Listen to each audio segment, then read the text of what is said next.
Bonsoir à tous et bienvenue dans le cadre de cette présentation. Alors, l'objectif même de la présentation, c'est de vous parler un peu du devoir final dans le cadre du cours Ingénierie de formation, encore méthodologie de planification et de gestion de formation en contexte professionnel. Mon nom c'est Thibaut Bernard Junior Bruno, je suis votre formateur de l'école de secours, d'accord? Donc je vous fais cette vidéo, c'est justement pour vous dire, vous allez en tout cas faire une formation, c'est-à-dire en guise de devoir, vous allez faire une formation. Maintenant, vous allez rédiger un rapport de formation après secours. D'accord. On a choisi de ce format, c'est justement pour rendre le cours beaucoup plus pratique. Parce que on ne peut pas vraiment apprendre comment devenir, en tout cas, formateur professionnel sans s'exercer, sans aller sur le terrain pour voir qu'est-ce qu'il y a dedans, pour vous passer vraiment en revue. Voilà pourquoi on vous a proposé de réaliser en tout cas une formation et du coup de soumettre un rapport de formation. Dans le cadre de cette vidéo, je vais rapidement vous présenter le canevas ou encore le contenu que ce rapport de formation doit avoir obligatoirement. D'abord, vous aurez, dans le cadre de ce travail, avoir une page de couverture. On appelle ça une première de couverture. Dans cette première de couverture, vous voyez les contenus. D'abord, il faut avoir tout ça, d'accord, Académie nationale des formations et d'orientation socio-professionnelle. Donc, c'est comme ça l'entête. Le logo, rapport de formation, diplôme universitaire. Bon, je prends un exemple. Si, par exemple, c'est un programme diplôme professionnel, on va mettre diplôme professionnel, administration des affaires, on dit programme relais leadership et management, on va mettre leadership et management. Programme c'est orientation professionnelle, on va mettre orientation professionnelle. Programme c'est sciences de l'éducation, on va mettre sciences de l'éducation. D'accord? Nom de l'étudiant, on va mettre nom. Mais comme on va mettre prénom, non. Prénom, on va mettre prénom. Nom, que c'est nom de famille en lettres capitales. Nom du professeur, nom en lettres capitales. Ok, on va mettre le nom en lettres capitales et nom avant, prénom après. Et année académique, par exemple 2025-2026, date remise, c'est échéance là qu'il est pour de remettre deux fois ça. Maintenant, deuxième partie, bandi préliminaire, c'est fiche d'identification. Ça, c'est très important. Donc, dans fiche ça, c'est ça, par exemple, nom et prénom ou niveau groupe. Les niveau groupe, ça veut dire qui groupe qui passe sur formation. Est-ce que c'est monde qui fait licence? Est-ce que c'est monde qui l'église? Est-ce que c'est monde qui, voilà, parler de qui groupe, qui niveau, etc. Et titre de l'activité, qui titre formation? Par exemple, et qui titre qui titre par exemple papa me dit c'est au papa de impact sexualité gain etc impact me dit dépression gain etc d'accord c'est au cas de choisir un type d'activité. Est-ce que c'est une formation, est-ce que c'est une conférence, est-ce que c'est un atelier, d'accord. Voilà. Et modalité qui j'en fais li, qui régime, est-ce que c'est présentiel, en ligne ou encore hybride, d'accord. Donc, on va cocher. Maintenant, pour capable cocher, m'a partagé document Word là avec nous et que n'a mettez en jaune et n'a mettez en jaune, bah me dit et type d'activité ou encore n'a effacé toute sa net, d'accord, et que nous écrit, nous taper qui est activité, modalité, par exemple, vous mettez présentiel, en ligne, sans qu'on pas obligé de cocher, pour effacer tout. Aussi, date de l'activité, qui date la faire, on va mettre date d'activité, lieu et plateforme. On dit si c'est en présentiel à l'église qui connaît. Si c'est plateforme, si c'est en ligne, on va dire que il est fait sur Zoom, sur Google Meet, sur WhatsApp, etc. Mais bon, pour formation, ça, c'est obligatoirement Google Meet ou bien Zoom, doit là. Vous capable toujours gagner WhatsApp pour partager audio, mais Google Meet et Zoom doit là. D'accord, très bien. Durée totale, qui durée? Est-ce que c'est 2 heures de temps, 1 heure de temps, etc. Et nombre de participants, combien de qui étaient là dans l'ensemble, d'accord. Admission, est-ce que c'est tombé gratuit ou bien en formation payante? Si c'est une formation payante, vous mettez combien vous avez fait. C'est très important pour moi, vraiment. Est-ce que nous commençons à faire comme avec et programme? Non, c'est très très important. Date de remise du rapport. Voilà, on va mettre là et ça c'est extrêmement, je dirais, important. Ok, introduction, travail là bien, une introduction, un développement en conclusion et un annexe. Mais soit après dans l'introduction, d'abord, c'est une mise en contexte. Lorsque nous disons mise en contexte, vous allez décrire le contexte dans lequel s'inscrit votre activité éducative. C'est-à-dire, pourquoi ce moment, pourquoi ce public, pourquoi ce sujet, d'accord? Et quel problème ou besoin votre activité cherche-t-elle à résoudre ou à satisfaire. Donc, vous allez faire une mise en contexte, une entrée en matière. Pourquoi ce choix? Deuxième partie, vous allez expliquer vos motivations personnelles et professionnelles. Qu'est-ce qui vous a poussé à choisir ce type d'activité ou encore formation, conférence, etc. plutôt qu'un autre, d'accord? Pourquoi ce thème précis et quel lien avec votre parcours, d'accord? On dit que vous avez choisi par les développement personnel. Je vais dire d'abord pourquoi on fait choix ça, pour qui ça c'est thème ça. Donc voilà. Donc on va répondre ça. Annonce du plan. Donc annonce du plan, c'est que vous allez présenter brièvement en 3 à 5 phrases la structure de votre rapport et ce que le lecteur trouvera dans chaque partie. Dans la partie, on va le dire comme ça. Ok, dans le développement, mais qui ça me parle, concrètement. Dans l'ensemble, introduction de une page. Dans l'ensemble, introduction de une page. Une autre partie qui c'est développement. Développement, c'est fiche descriptive complète de l'activité. C'est très important et c'est là on va commencer à entrer dans ma vie. Partie A, c'est identification et logistique de l'activité. Donc, du coup, là, vous allez mettre titre exact de l'activité. Vous allez mettre type d'activité éducative, formation, etc. Vous allez mettre en tout cas thème central, qui thème à travailler sur les mêmes. Vous allez mettre date et heure de début, qui l'est ou t'es commencé, d'accord, des débuts. Fin de formation, durée totale, qui l'est défini. C'est-à-dire que tu commences par exemple à 5 heures, il finit à 7 heures. Dans l'ensemble d'écouter, il est duré 2 heures. Lieu, plateforme, salle, ville, plateforme, très important. Et salle, par exemple, vous mettez salle là, ville qui paye, etc.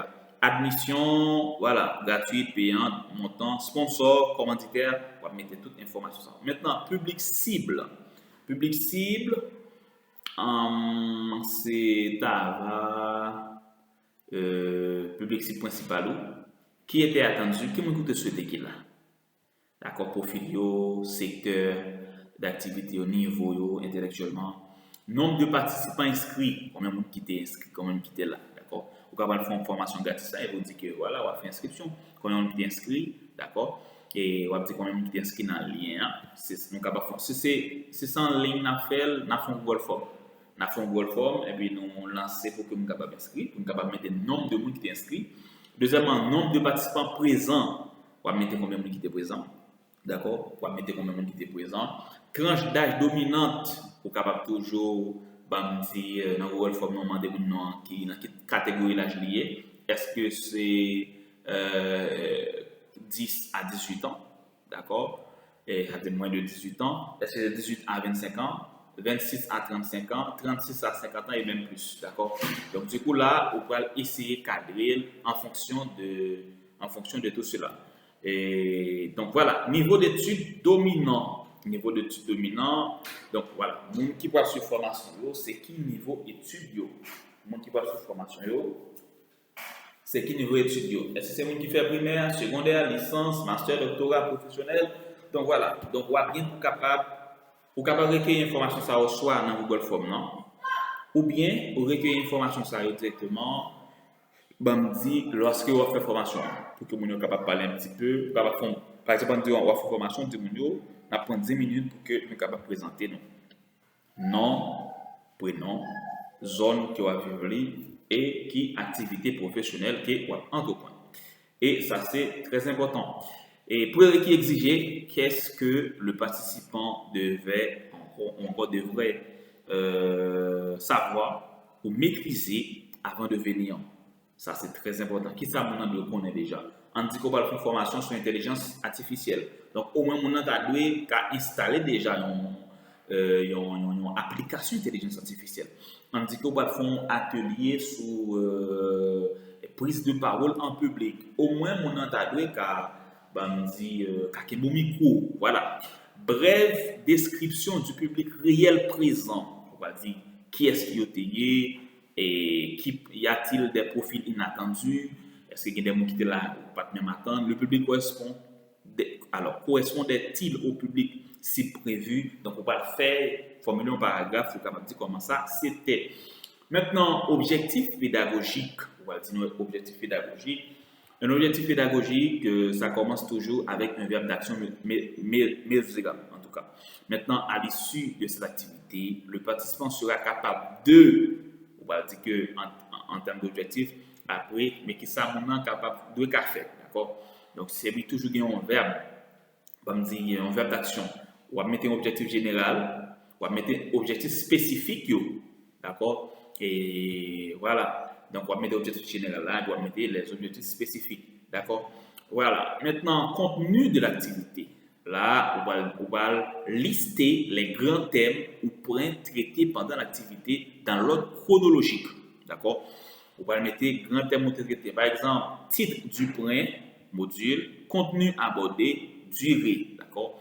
Maintenant, on dit que on va parler de marketing, ou un point qui c'est fondamental du marketing. Titre là, contenu qui soit là-dedans, durée combien de temps tu fait à parler de ça. Deuxième point, où tu es marketing digital, comme titre, contenu qui soit là-dedans, on t'a parlé de Facebook, on t'a parlé de WhatsApp, on t'a parlé, etc. Parce que l'âge, pas de marketing. Combien de temps tu fait parler de ça? Voilà, c'est comme ça qu'on va faire. C'est-à-dire, on va essayer de dire, mais qui contenu tu es, mais qui soit dans le contenu, et mais comment tu es, mais combien de temps tu es duré. Outils et ressources utilisées. Maintenant, matériel physique. Qui matériel tu utilises pour te faire? On dit matériel tableau, vidéoprojecteur, marqueur, feuille, et canner, sonorisation. Autre, c'est gagnant. Ou bien aucun. Soit tu utilises un contenu tout. Bon, c'est très bizarre quand même, on va utiliser un contenu. On dit que tu utilises ordinateur, tu utilises téléphone, etc. Outils numériques et plateformes. D'accord? Outils numériques, les capables PowerPoint, Google Slide, Canva, Prezi, autres, d'accord? Donc, interaction et engagement, donc pour te faciliter ça, qui soit fait. Et collaboration, on parle des Miro, Mural, Padlet, Google, alors Workspace, mais qui ne pas parler de ça trop dans l'activité, mais tout ça que nous pas utiliser, nous capables de passer sur eux. Et FAD, d'accord? Si en ligne, d'accord? Zoom, Google Meet, Teams, WhatsApp, etc. Donc, vous allez cocher. Et support pédagogique distribué, d'accord? Est-ce qu'à la fin, tu as des supports, comment tu as d'accord? Et ça, très important. Commentaires sur vos choix d'outils, d'accord? Pourquoi avez-vous choisi ces outils? Ont-ils bien servi vos objectifs? D'accord? Ça, c'est très, très, très important. Maintenant, technique d'animation. Pour que vous soyez capable de parler, quelle technique d'animation tu as utilisée? Exposé magistral, étude de cas, jeu de rôle, brainstorming, et World Café, classe inversée, travail en sous-groupe, etc. Comment avez-vous facilité la participation du groupe? Donc, c'est surtout ça. Vous allez décrire les techniques de facilitation, d'accord? C'est-à-dire comment avez-vous donné la parole, gérer les silences, encourager les timides, ou encore recadrer les bavards, c'est très important. Et aussi, avez-vous utilisé un icebreaker? Si oui, lequel et pourquoi? D'accord? Parce que c'est très important. OK? Maintenant, méthode d'évaluation appliquée. Quelle méthode d'évaluation que tu as utilisée? Type d'évaluation. Est-ce que c'est diagnostic, formatif, sommatif ou encore plusieurs, à chaud, à froid ou bien aucun? D'accord? Très important. Modalité concrète. Maintenant, quelle modalité tu as utilisée pour que tu es capable d'évaluer mon niveau? Est-ce que c'est quiz oral, quiz écrit, quiz IM, mise en situation? Est-ce que c'est exercice pratique? Est-ce que c'est projet que tu as fait? Est-ce que c'est tout de rôle? Est-ce que c'est questionnaire? Donc, qui sont utilisés? Donc, du coup, on va être capable d'effacer tout ça et que vous mettez ça à côté faire. Bref, décrivez comment avez-vous évalué l'atteinte des objectifs. Donc, comment tu évalues vraiment que l'objectif est atteint concrètement? Quels critères avez-vous utilisés? Comment avez-vous su que les objectifs étaient atteints ou non? Là, vous allez dire vraiment avec qui, sur quelle base vous chita pour dire l'objectif était atteint. Feedback des participants. Comment avez-vous recueilli les participants et les avis des participants? Questionnaire chaud, tout de clôture, formulaire, comment, voilà. Donc, comment tu fait pour être capable de prendre feedback pour nous, d'accord? Résumé des retours positifs reçus. Donc, dis-moi comment ça t'est, comment on peut apprécier positivement le travail là. Résumé des points d'amélioration signalés par les participants. On va toujours demander aux participants qui ça nous souhaiter dans la prochaine formation et nous porter, nous améliorer, etc. Donc, on va faire résumé de tout ça. Voilà. Et pour terminer, c'est la conclusion. La conclusion, c'est que vous allez résumer. Alors, vous allez faire une forme de résumé de l'expérience en 5 à 8 lignes, d'accord? Donc, vous allez décrire l'expérience globale. Qu'est-ce qui s'est passé du début à la fin en termes d'ambiance, d'engagement et des résultats. Donc, c'est comme si vous avez fait un travail que vous faites résumer le travail là. Maintenant, vous allez dire difficultés rencontrées, identifier des quatre difficultés concrètes que vous avez rencontrées avant, pendant et même après l'activité. Difficultés rencontrées, solutions apportées ou envisagées. Non seulement dire mais qui difficultés rencontrées, mais qui solutions ou t'es apportées ou encore t'es envisagées. Très important. Par la suite, toujours dans la conclusion, vous allez faire une forme d'auto-évaluation. Donc, on va auto-évaluer mais item, d'accord? D'accord? Préparation et organisation avant l'activité. On va dire est-ce que c'est à 1 sur 5, 3 sur 5 ou encore 5 sur 5. À quel niveau tu es préparé pour l'activité? Maîtrise du contenu présenté. À quel niveau sur 5 ou sur une échelle sur 5, comment tu es présenté? 4 sur 5, comment tu es préparé le contenu? Alors, tu es maîtrisé en tout cas. 4 sur 5, 3 sur 5 ou encore 5 sur 5. Bien tout un ensemble de items que vous mettez, on a passé tout en revue. Au final, on va compter toutes, d'accord? On dit qu'on fait un en chaque, un, et contrôler ça, on dit ça 8 ensemble, on était 8 sur 40. Vous comprenez? Donc, bref, c'est surtout ça.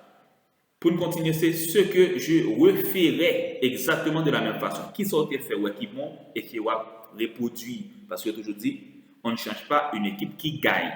Et aussi ce que je changerais si je refaisais cette activité. On dit que on préfère que tu remarques, soit dans la voix ou soit dans la qualité de contenu, en présentation, dans la façon de faire marketing. Qui ça va modifier la prochaine fois? Et apport de l'expérience dans ma vie personnelle et professionnelle.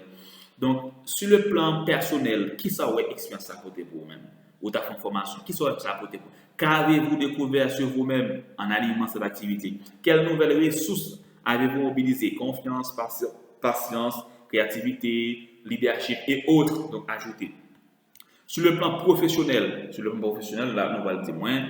Et quelles compétences avez-vous développées ou renforcées? Comment cette expérience enrichit-elle votre profil des futurs formateurs, leaders, professionnels? Donc, on va dire sur le plan professionnel, comment expérience ça, les mêmes, les points utiles ou encore les utiles.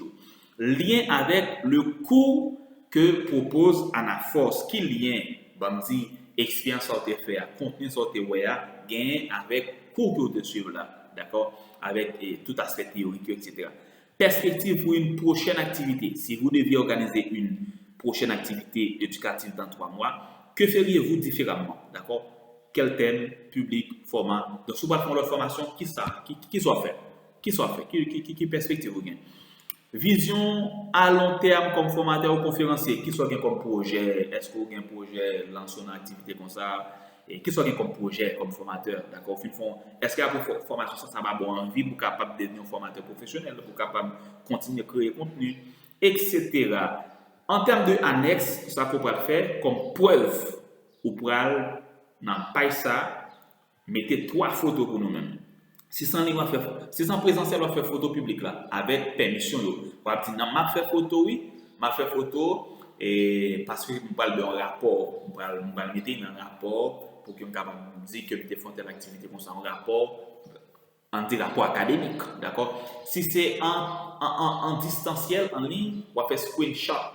On dit que sur Google Meet ou bien sur Zoom, on va faire screenshot et pour moi comme un participant qui était là, d'accord? Et faire screenshot pour nous capable bien contrôle quand c'est côté nous quantité de monde monter, on a fait screenshot pour quantité de monde qui était là, d'accord? Donc c'est extrêmement important. Donc on va faire remarque là, veillez à obtenir la permission des participants avant de publier leur image, d'accord? Indiquez ici si vous avez obtenu cette permission verbalement ou pas écrit. Donc c'est pour nous demander mon yo. Donc, dit tout, est-ce que nous demandons, est-ce que vous êtes d'accord? Dans l'ensemble, c'est ça qui vient comme contenu, c'est ça que nous parlons pour nous comment est-ce que nous sommes capables d'avancer. Donc, c'est comme ça qu'on applique le rapport de formation. Si il y a des gens qui sont sous vidéo, ça a directement tombé, regardez un petit peu plus haut, ou après une formation que nous proposons sur l'ingénierie de formation comme méthodologie de planification et de gestion d'une formation en contexte professionnel. Ou après 2 vidéos, ça après faire de voilà, et puis bingo!